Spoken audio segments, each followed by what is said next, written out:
These plans are lit up like a Christmas tree.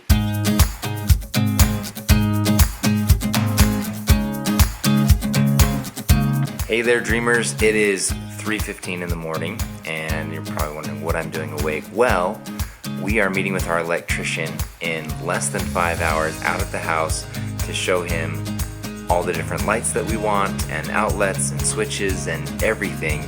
And so, no, you don't believe me? It's really 3:15. I'm serious. It's only 3:14. I lied. So Mandy just went to bed about 15 minutes ago, and going through this exercise, we've got the whole exterior, all four sides. We've got the first floor all done, starting on the second floor, and it's not done yet, but cranking through it still. It's been such a good exercise because we're deciding things that we're need to decide about.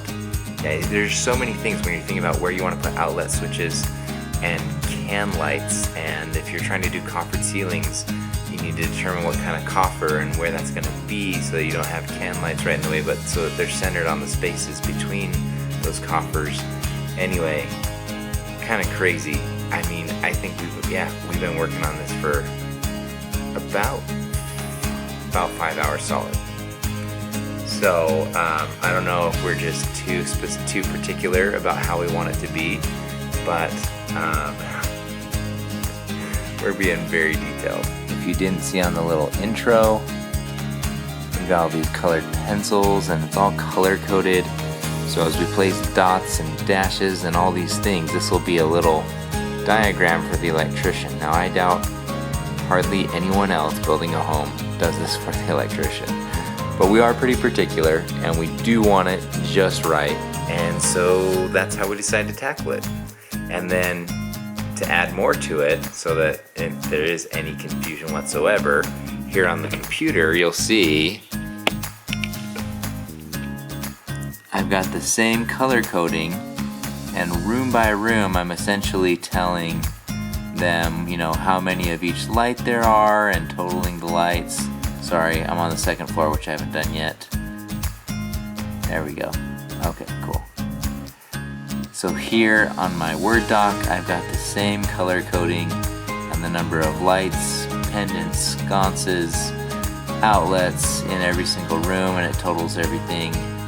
So that is us trying to be organized and clearly articulate what we're wanting from an electricity standpoint. Jared and I were up to about 3 in the morning working on our lighting design. This is so not official. But the one that we had, we feel like didn't have quite enough can lights, and we really wanted to go through and make sure they put outlets and can lights and all the things where we wanted them. So we spent a lot of time last night, the finishing touches on this morning, and now we're gonna go inside and meet with the electrician. So we just met with the electricians and we started to walk through the house, and they said, hey guys, we'll be honest with you. We thought this was a lot further along than it is. We can't start for another week or so with where the framers are at.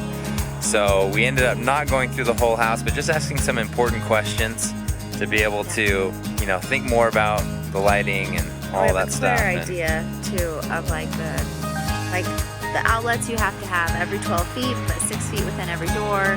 Yeah. Just kind of the parameters in which we need to work within when we're trying to design how many lights, and then cost of cans and stuff. So when we're putting them in the house, we kind of know ahead of time how much over budget we're going.